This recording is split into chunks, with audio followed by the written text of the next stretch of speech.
오늘은 하나님에게는 모든 사람이 살았느니라 라는 제목으로 하나님 말씀 전하려고 합니다.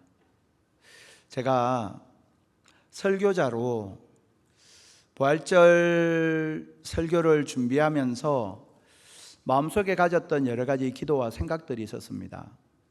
부활절이 되면 의례껏 묵상하고 읽는 그런 본문들이 참으로 많이 있습니다. 그 모든 본문들은 부활의 사건을 굉장히 드라마틱하게 잘 묘사하고 있어서 부활의 기쁨과 감격을 표현하기에 참 적합하기도 합니다. 오늘은 그렇게 부활절 때 우리가 주로 읽지 않는 본문을 가지고 하나님 말씀 전하려고 합니다. 그래서 약간 무겁게 느껴질 수도 있고 또 약간 어렵게 느껴질 수도 있겠습니다. 근데 사전에 제가 말씀드리는 이유는 어떻게 하면 제가 목양하는 우리 성도님들이 이 부활의 신앙을 가지고 각자의 삶의 자리에서 적용하고 승리하고 살 수 있을까라는 저희 기도와 또 저희 고민이 담겨 있는 그런 말씀이라는 사실을 먼저 좀 말씀드립니다.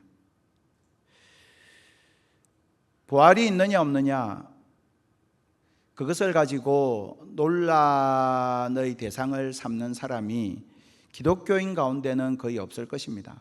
우리는 부활을 분명한 역사적 사실로 믿습니다. 그런데 예수님의 시절에 부활이 없다라고 생각했던 사람들이 있었습니다. 그들은 성경을 아는 사람들이었고 특별히 유대의 전통에도 익숙한 사람들이었습니다. 그들의 이름을 사두개인이라고 불렀습니다. 그들은 현실주의자였습니다. 그래서 그 당시의 세계를 호령했던 로마 제국의 비위에 적당히 맞추고 그래서 권력의 비호를 힘입어서 세상의 것들을 취하고 또 그 가운데서 이런저런 영광을 가지고 있었던 인물들이기도 합니다. 이들이 예수님께 찾아왔습니다. 그리고 질문을 합니다. 질문을 했던 내용은 이런 것입니다. 유대인들은 전통적으로 이 대를 이어가는 것을 대단히 중요하게 생각했습니다. 맏형이 결혼을 했습니다. 그런데 아내가 자식 없이 죽었습니다. 그러면 대가 끊어지지 않습니까? 그리고 홀로 남은 그 미망인은 생계가 막막해지는 상황입니다. 그래서 대를 잇는다는 의미와 약자를 보호한다는 의미를 담아서 동생이 그 형수를 취하여서 그 사이에서 자녀가 태어날 수 있도록 하는 것이 그 당시의 전통이고 또 율례이기도 했습니다. 그래서 계대 결혼, 대를 계승하는 결혼이다 이렇게 표현합니다. 사두개인들이 예수님께 와서 질문하는 건 이것입니다. 7명의 형제가 있었습니다. 그런데 맏형이 결혼을 했다가 자식 없이 죽었습니다. 그 둘째 동생이 이번에는 그 형수를 돌보게 되었습니다. 그런데 그 둘째 동생도 자식이 없이 죽었습니다. 셋째 동생, 넷째 동생 7 형제가 있는데 다 이 한 여인과 함께 지냈던 겁니다. 만일에 부활이 있다면 그 부활의 때에 이 여인은 도대체 누구의 아내가 될 것이냐, 얼마나 혼란스럽고 얼마나 당황스러운 상황이겠느냐. 부활이 있다면 말이 되지 않는다라고 이야기했던 것이죠. 예수님께서 사두개인들에게 이렇게 대답하십니다. 34절 35절을 보시면 이 세상과 저 세상을 대비해서 말씀하십니다. 이 세상과 저 세상. 사두개인들이 생각한 부활은 이 세상의 연장이었습니다. 시간의 연장이라고 할 수 있죠. 여러분, 부활은 단순한 생명의 연장이 아니에요. 인간에게는 생명 연장의 꿈이 있습니다. 과학기술이 발전하면서 이 생명 연장의 꿈이 굉장히 현실적으로 가까이 다가오고 있는 그런 모습을 많이 보게 됩니다. 최근에 들어서 좀 이게 이슈가 되고 있는 주제 하나가 있는데요. 의식 업로드라고 하는데 consciousness uploading이라고 합니다. 업로드는 데이터를 올리는 거잖아요. 그런데 우리가 무슨 여러 가지 과학 데이터들을 올릴 수 있죠. 업로드 할 수 있죠. 그런데 지금 이슈가 되고 있는 것 중에 하나는 의식, 사람의 consciousness, 의식에는 뭐가 있겠습니까? 기억, 그리고 그 사람이 가지고 있는 감정, 그리고 그 사람의 지능, 그 사람이 무엇인가를 결정하는 결정의 패턴, 그 모든 것들을 데이터베이스화해서 디지털화해서 이것을 저장을 한다는 거예요. 그러면 어떤 사람은, 좀 단순한 사람은 그 의식을 데이터베이스에서 딱 모으면 한 10메가바이트 정도 되는 사람도 있겠고, 생각이 복잡한 사람들은 한 2기가 이렇게 되는 사람들도 있겠죠. 그래서 그 의식을 어딘가에 디지털화해서 어딘가에 보관을 했다가, 그러면 이 사람의 의식이 여기 보관되어 있는 거예요. 나중에 다른 개체에다가 또는 로봇에다가 그 사람의 의식을 집어넣으면 그 사람은 영원히 사는 것 아니냐. 약간 만화 같은 이야기지만 실제로 이게 이슈가 되고 있는 주제이기도 합니다. 여러 가지 질문이 떠오르는 그런 이슈이죠. 만일에 그 데이터를 올린 그 존재, 그게 정말 나냐, 나의 본질이냐, 또 그것이 과연 가능한 일이냐. 기독교적 시각으로 보면 더더구나 우리 안에 영혼이 있잖아요. 영혼을 어떻게 디지털화합니까? 우리 안에 성령 하나님 거하시잖아요. 성령 하나님을 어떻게 디지털로 만들 수 있나요? 그러니까 이게 말이 되지 않는 거죠. 거기다가 디지털화해서 어딘가에 저장했어요. 그런데 그 저장한 데이터가 망가지거나 왜곡되면 어떻게 합니까? 그게 그 사람이라고 할 수 있나요? 그 사람의 의식이라고 할 수 있나요? 굉장히 복잡한 문제가 생기는 거예요. 근데 이 모든 시도들은 결국은 사두개인들의 관점에서 보는 영생의 추구예요. 사두개인들은 이 세상에서의 생명이 연장되는 것, 그게 영생이라고 생각했고 그것이 부활이라고 생각했던 거예요. 자, 그러면 우리가 예수님의 답을 좀 확인해 볼 필요가 있습니다. 예수님의 답 34절에서 36절을 한번 보시면 이 세상과 저 세상을 구분하셨죠? 그리고 저 세상, 부활의 세상, 영원한 생명의 세상에 대해서 말씀하시면서 36절을 보시면 이는 천사와 동등이요 부활의 자녀로서 하나님의 자녀임이라 이렇게 말씀하신 겁니다. 무슨 말이냐? 사두개인들은 부활이 영생이 시간의 문제라고 생각하는데 예수님은 그게 아니고 차원의 문제다. 사두개인들은 시간의 연장이라고 생각하지만 예수님은 그것이 아니고 부활과 영생의 본질은 하나님과의 관계에 있다. 부활의 자녀는 곧 하나님의 자녀다. 이렇게 말씀하고 계신 거예요. 그러면서 이어서 주님께서 말씀하신 게 37절인데요. 이 37절 말씀은 사실은 출애굽기 3장 6절의 인용이에요. 출애굽기 3장 6절로 한번 가보죠. 하나님께서 모세에게 찾아오셔서 말씀하셨어요. 나는 아브라함의 하나님, 이삭의 하나님, 야곱의 하나님이다 말씀하셨습니다. 모세에게 있어서 아브라함은 400년 전의 인물이에요. 아브라함과 이삭과 야곱은 400년, 500년 전의 자기의 조상들이에요. 모세의 눈에 이들은 이미 죽어서 없어진 존재들이고 이들의 육신은 이미 가루가 되어버린, 가루조차 남지 않은 그런 존재들이에요. 모세의 눈에 보이지 않는 인물들이에요. 그런데 하나님 뭐라고 말씀하시느냐? 나는 아브라함의 하나님이다. 아브라함의 하나님이었다가 아니고 나는 아브라함의 하나님이다. 나는 이삭의 하나님이다. 나는 야곱의 하나님이다. 이렇게 말씀하고 계신 거예요.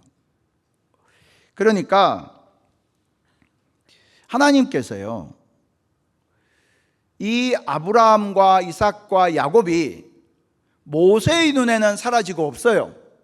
이 땅에는 없는 겁니다. 그런데 하나님의 눈앞에는 아브라함도 있고 이삭도 있고 야곱도 있다는 거예요. 여러분, 이 땅에서도 그런 유사한 일들은 있습니다. 지난 수요일 날 전남 보성에 있는 한 농촌 주택에서 화재가 발생했습니다. 이 화재가 좀 심각하여서 급히 연락이 쫙 갔습니다. 소방서와 경찰서가 함께 공동 대응을 해야겠습니다. 그래서 이제 다 출동을 한 거예요. 근데 보성경찰서에 있는 경찰관들이 소방관들보다 먼저 그 화재 현장에 도착을 했어요. 도착을 해서 보니까 별채에서 난 불이 본체를 다 삼키고 마당에 주차되어 있는 차의 타이어가 다 녹아 없어질 만큼 큰 화재가 난 겁니다. 뻥뻥 뭔가 터지는 소리가 들리는 긴박한 상황. 근데 그 집안에 있던 가족들이 밖에 대피를 했어요. 근데 이 가족들이 발을 동동 구르면서 외치는 거예요. 저 안에 할머니가 계세요. 우리 엄마가 있어요. 우리 엄마 저대로 두면 돌아가시는데 어떻게 해요? 불이 너무 심각하니까 아무도 들어갈 생각을 할 수 없는 거예요. 가족들도. 근데 그때 도착했던 경찰관 한 명의 귀에 그 안에 할머니가 계신다라는 말이 와서 탁 꽂힌 거예요. 이 경찰관이 자신의 겉옷을 벗어서 겉옷에 물을 묻힙니다. 그리고 얼굴에 대충 덮어쓰고 불길 속으로 뛰어들었어요. 불길 속으로 뛰어들어서 보니까 그 할머니가 계신다고 하는 방문이 있는데 문이 잘 열리지 않는 거예요. 문을 부시고 들어갔더니 이 할머니가 한 달 전에 수술을 받으시고 움직일 수가 없어요. 할머니가 나 못 움직여, 그렇게 이야기를 하시더라는 거예요. 이 경찰관이 할머니 제가 살려드릴게요. 그리고는 이 할머니를 업을 수 있는 시간적 여유도 없어서 그냥 품에 안고 바깥으로 뛰어나왔어요. 극적으로 할머니를 구출한 거죠. 그리고 나서 그 집은요 완전히 전소되어서 뼈대도 남아있지 않은 상황이 되어버린 거예요. 가족들이 얼마나 고마웠겠습니까? 가족도 못 들어가는데 어떻게 이분이 그 들어가서 할머니를 구하느냐고요. 그래서 너무 고맙다고 막 울면서 고맙다고 이야기를 했더니 이 경찰관이 나중에 그런 이야기, 인터뷰 때 그런 이야기를 했어요. 제가 어렸을 때 할머니 손에서 제가 자랐습니다. 그래서 제가 할머니에 대한 애정이 되게 큽니다. 집안에 할머니가 계신다는 말을 듣는 순간 무조건 구해야겠다 마음이 들었습니다. 그렇게 답을 했습니다. 이 경찰관의 할머니는 이미 돌아가시고 계시지 않지만 자신이 어렸을 때 경험했던, 자신을 안아주시고 어루만져 주셨던 할머니의 손길, 그 사랑의 기억이 이 경찰관의 마음속에 남아 있었던 거예요. 그래서 생면부지의 그 할머니를 구하기 위해서 불길 속으로 뛰어들었던 것입니다. 경찰관의 할머니는 이 땅에 계시지 않지만 이 경찰관의 마음속에 이 할머니는 여전히 살아계셨던 거예요. 여러분, 우리가 이 땅에서 경험하는 이런 기억들, 경험들도 우리가 오늘을 살아가는 삶의 방식에 이처럼 영향을 미칩니다. 예수님께서 더 놀라운 말씀을 하고 계십니다. 38절입니다. 하나님은 죽은 자의 하나님이 아니요 살아있는 자의 하나님이시라. 하나님에게는 모든 사람이 살았느니라. 우리 표시되어 있는 부분만 같이 한번 읽어볼까요? 하나님에게는 모든 사람이 살았느니라. 아멘. 하나님에게는 모든 사람이 살았느니라. 무슨 말이냐? 우리가 볼 때는 존재하지 않아요. 우리가 볼 때는 사라졌어요. 우리 눈에는 드러나지도 않아요. 그러나 하나님의 시선에는 모든 사람이 살아있다. 죽음의 경계를 뛰어넘어서 하나님의 눈에는 그가 살아있다. 질병의 경계를 뛰어넘어서 하나님의 눈에는 그가 살아있다. 장애의 경계를 뛰어넘어서 하나님의 눈에는 그가 살아있다. 하나님에게는 모든 사람이 살아있다 라고 말씀하고 계십니다. 여러분, 우리 중에도 사랑하는 사람을 떠나보낸 경험을 한 분들이 많이 계십니다. 사랑하는 사람을 떠나보낸 우리들에게 하나님 말씀하세요. 하나님에게는 모든 사람이 살아있다. 우리에게 신앙을 전수해 주셨던 우리의 부모님, 우리를 위해서 헌신했던 교회 학교 선생님들, 우리가 만났던 많은 신앙의 사람들, 우리 교회도 이런저런 장례를 많이 치르지만 우리 곁을 떠난 우리 교인들, 그 모든 사람이 다 하나님에게는 살아있는 줄 믿습니다. 하나님에게는 모든 사람이 살았다는 거예요. 제가 성도님들하고 대화를 하다 보면 그런 말씀을 간혹 하세요. 목사님, 저는 다른 건 안 두려운데 치매 걸릴까 봐 너무 두려워요. 병들면 그냥 아프면 아픈 대로 참겠는데 치매가 찾아오면 내가 누구인지도 모르고 내 자식도 못 알아보고 더 무서운 건 하나님도 몰라봐서 믿음을 버릴까, 그게 너무 두려워요. 여러분, 그거 우리가 다 한번 좀 생각해 보는 이야기 아닙니까? 그런데요, 하나님 말씀하시는 거예요.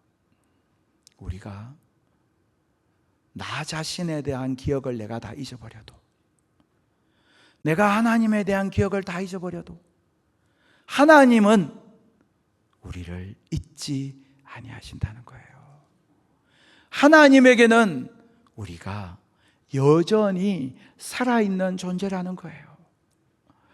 이전에는 내가 건강할 때는 살아있는 존재였고, 병들고 아프고 내가 정신이 혼미해지면 하나님께 무의미한 존재가 아니고, 내가 건강할 때나 나이 들었을 때나 질병 가운데 있을 때나 아니면 내 의식이 또렷할 때나 하나님에게는 우리가 다 살아있는 존귀한 존재라는 거예요.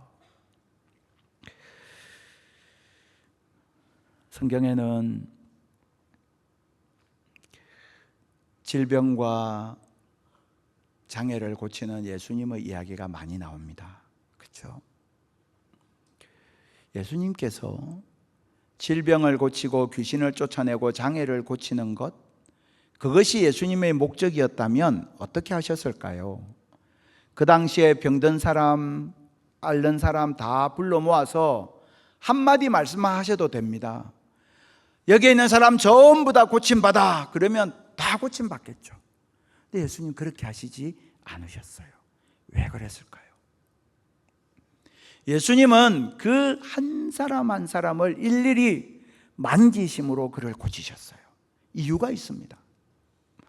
예수님의 목적은 단순히 병을 고치는 게 아니고, 이 당시 사람들의 생각, 내가 병에 걸리면, 장애가 있으면, 귀신 들리면 나는 저주받은 인생이다 라고 생각했던 그 사람들의 그 생각, 절망 속에, 아니야, 너는 저주받은 인생이 아니고 너는 내가 사랑하는 내 백성이야, 너는 사랑받는 자야 라는 주님의 사랑을 전해주시기를 원했기 때문에 그들 한 명 한 명을 어루만지셨던 것입니다.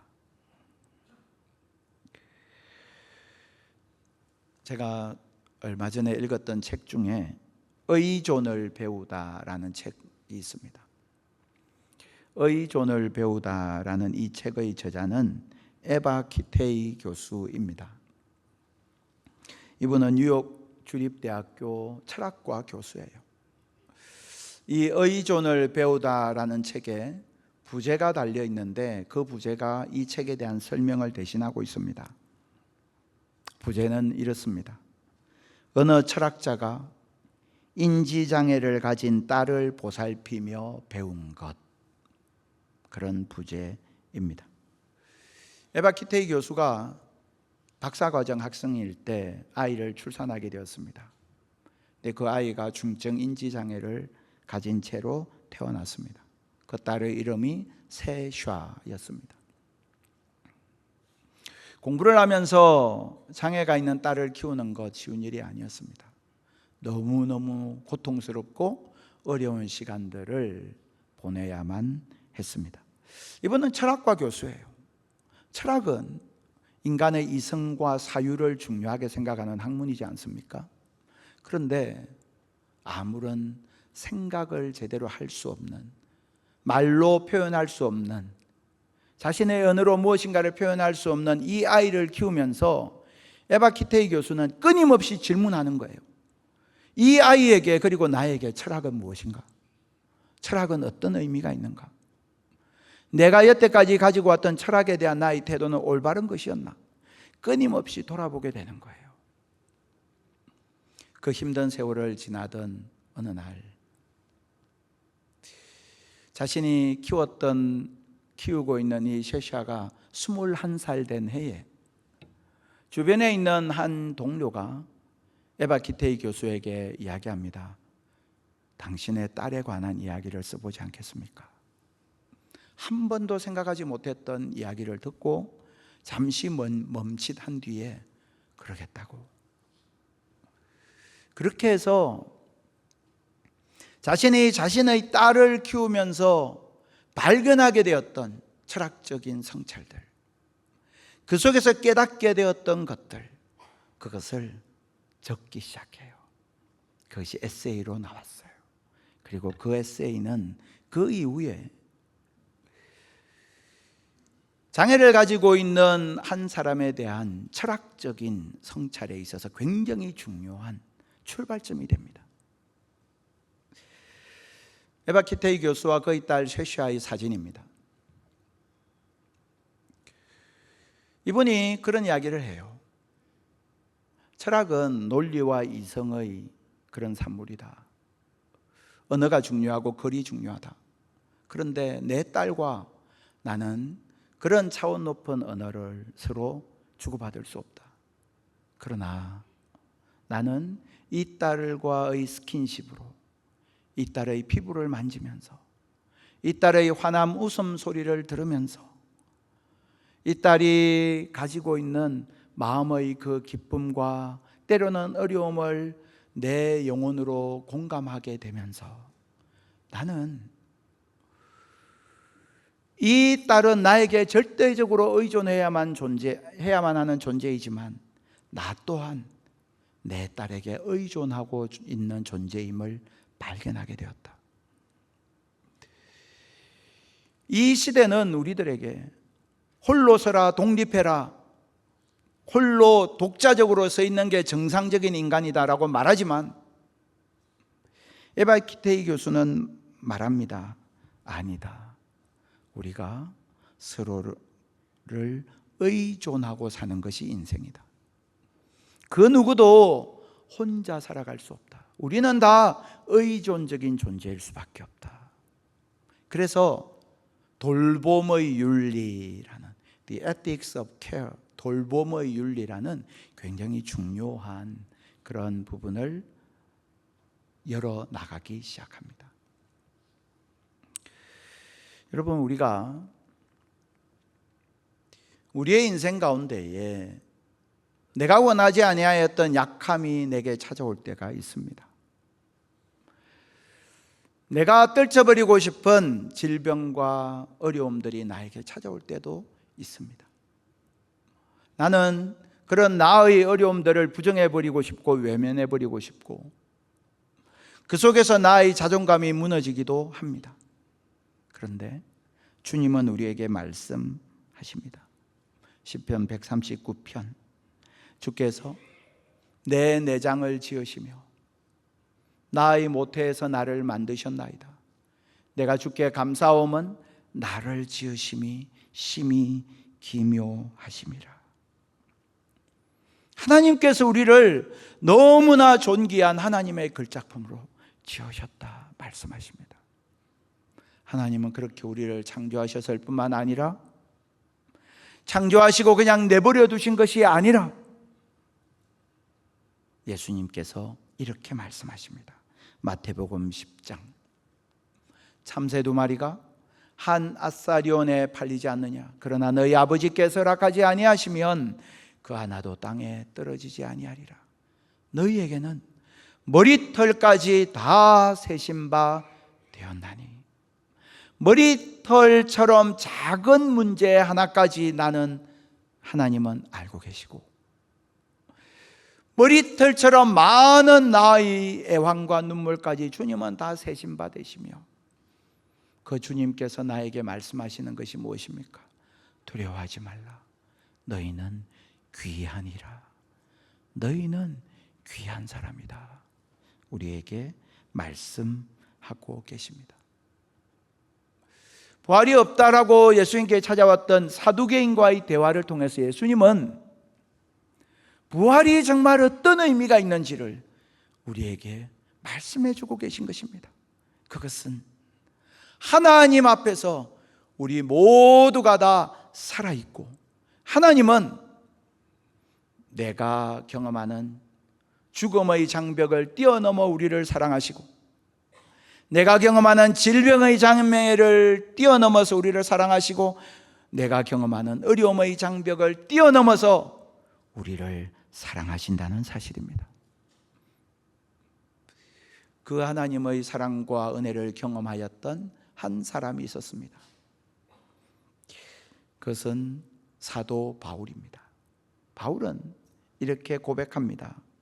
고린도전서 15장 10절에서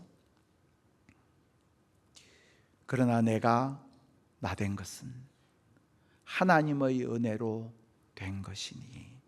내가 나된 것은, 영어 성경에서는 I am what I am. 내가 나된 것은 무슨 말입니까? 바울은 한 번도 자신이 베드로가 되어야겠다고 생각해 본 적이 없다는 뜻입니다. 한 번도 자신이 요한이 되어야겠다 생각하지 않았다는 겁니다. 바울은 고백하는 거예요. 내가 나된 것은 I am what I am. 나는 나로 살아가는 인생인데 그것은 하나님께서 내게 은혜로 주신 것입니다. 고백하고 있는 것입니다. 바울의 인생이라고 절망이 없었겠습니까? 어려움이 없었겠습니까? 아시는 것처럼 바울은 목이 잘려 순교당했습니다. 그것이 바울의 인생이었습니다. 그러나 내가 나된 것은, 나는 나에게 주어진 나의 삶을 살아가는데 그것은 나를 향한 하나님의 은혜로 사라지는 것이다 말씀하고 있는 것입니다. 사랑하는 성도 여러분, 하나님은 나를 나의 있는 모습 그대로 사랑하시고 나를 향하여 너는 귀한 사람이다 라고 나에게 말씀하고 계시는 줄 믿습니다. 하나님의 눈앞에 저와 여러분이 있습니다. 하나님의 그 사랑은 죽음을 뛰어넘고 질병을 뛰어넘고 장애를 뛰어넘고 우리에게 있는 모든 어려움을 뛰어넘어 우리를 향하고 계십니다. 내가 나된 것은 하나님의 은혜입니다 라는 고백은 그래서 나를 향한 나의 고백임과 동시에 다른 사람을 향한 우리의 다짐이 되어야 합니다. 나와 다른 그 사람, 내가 바라보면서 혼자 판단하고 내가 혼자 이런저렇게 평가했던 그 사람, 그 한 사람, 그의 인생이 하나님 앞에서 얼마나 존귀한 하나님의 은혜 덩어리인지를 우리가 바라볼 수 있게 되기를 바랍니다. 오늘은 부활주일이면서 총회가 제정한 장애인 주일이에요. 하나님께서 우리에게 허락하신 여러 가지 인생의 문제들이 있습니다. 그 속에서 아파하고 힘들어하는 많은 성도님들도 계시고 많은 사람들이 있습니다. 부활하신 주님께서 우리에게 말씀하십니다. 너가 내 앞에 있다. 너희 자녀가 내 앞에 있고 너희 아픔과 너희 눈물이 내 앞에 있다. 사람들은 다 몰라도 나는 너희 머리털까지 세고 있다. 너는 나에게 그 무엇과도 바꿀 수 없는 너 자체로 존귀한 존재이다. 주님 우리에게 말씀하고 계십니다. 죽음의 장벽을 넘어 부활하신 주님 앞에 그 어떠한 것도 하나님 은혜를 가로막는 장벽이 될 수 없다는 사실 기억하고 우리가 살아가는 이 한 주간 부활의 신앙으로 살아계신 하나님 앞에 내가 살아있음을 기억하고 그 주님의 은혜로 그 주님의 생명으로 승리하며 살아가는 저와 여러분 다 될 수 있기를 주님의 이름으로 축복합니다.